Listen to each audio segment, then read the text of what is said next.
25 సంవత్సరాలు Bharatiya Janata party BRS చేతుల్లోనే ఉంది.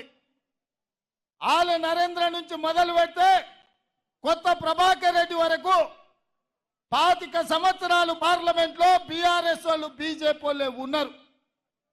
నేను ఇవాళ ఈ జిల్లాలో ఉండే యువకులను, రైతులను, నిరుద్యోగ యువకులను నేను అడుగుతున్నా, మిత్రులారా, ఆనాడు ఇందిరమ్మ తెచ్చిన పరిశ్రమలు తప్ప బిహెచ్ఎల్ కావచ్చు, బీడీఎల్ కావచ్చు, డైనమిక్ ఫ్యాక్టరీ కావచ్చు, ఈక్రిసాట్ కావచ్చు, ఈ ప్రాంతంలో వచ్చిన వేలాది పరిశ్రమలు ఆనాడు ఇందిరమ్మ తెచ్చినవే కదా.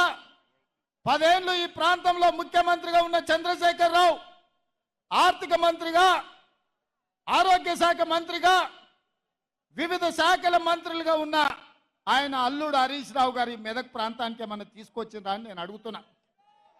నేను ఇవాళ అడుగుతున్నా, 2014 నుంచి 24 వరకు ముఖ్యమంత్రిగా, మంత్రులుగా, కొత్త ప్రభాకర్ రెడ్డి పార్లమెంట్ సభ్యుడుగా ఈ ప్రాంతానికి ఏమైనా పరిశ్రమలు తెచ్చిండ్రా? ఈ మెదకు ప్రజలు ఏమన్నా బాగుపడ్డారా అని నేను అడుగుతున్నా.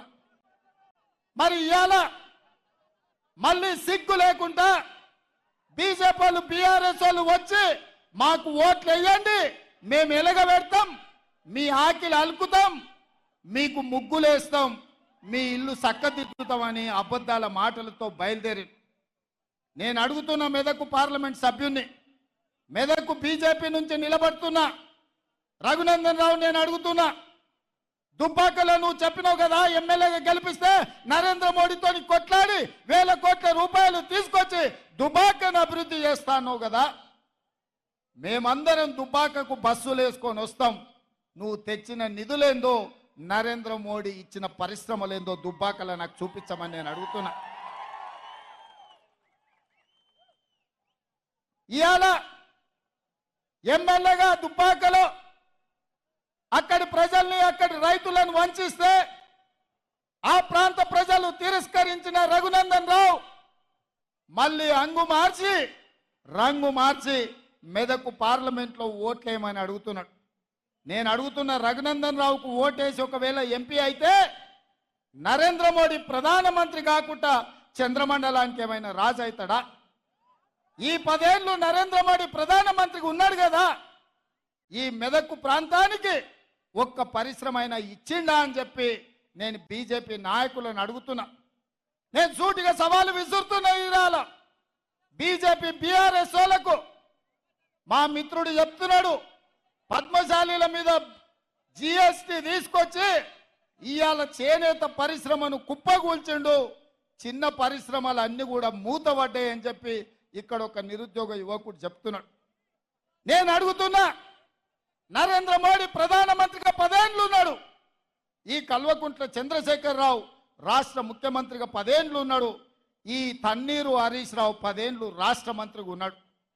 10 ఏళ్ళు అధికారం ఎలుగబెట్టిన వీళ్ళు ఈ మెదకు పార్లమెంటు నియోజకవర్గంలో తెచ్చిన పరిశ్రమలన్నీ, ఇచ్చిన ఉద్యోగాలెన్నో లెక్క చెప్పిన తర్వాత మీరు ఓట్లు అడగాలని చెప్పి నేను సవాలు విసురుతున్నా. అందుకే మిత్రులారా, వారిని చూసిండ్రు, వీరిని చూసిండ్రు, జెండా మార్చిన, ఎజెండాలు మార్చిన వీళ్ళిద్దరూ తోడు దొంగలే, గూడు పుటానే.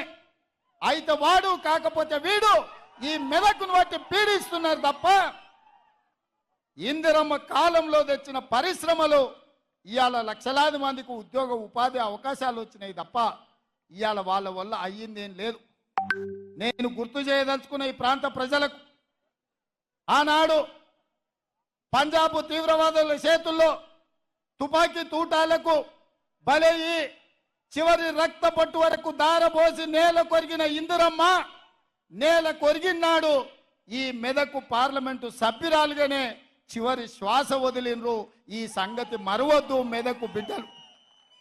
ఆనాడు మీ రక్తాన్ని చెమటగా మార్చి ఈ 3 రంగుల జెండాను మీ భుజాల మీద మోసి ఇందిరమ్మను పల్లకీలో పార్లమెంటుకు పంపించింది కాబట్టి ఇందిరమ్మ ఈ దేశానికి ప్రధానమంత్రి అయింది.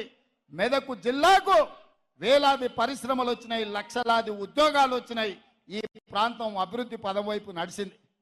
కానీ నరేంద్ర మోడీ ప్రధానమంత్రిగా, కల్వకుంట్ల చంద్రశేఖరరావు ముఖ్యమంత్రిగా మనకు ఏకాన ఇచ్చింది లేదు, ఈ ప్రాంతాన్ని అభివృద్ధి చేసింది లేదు.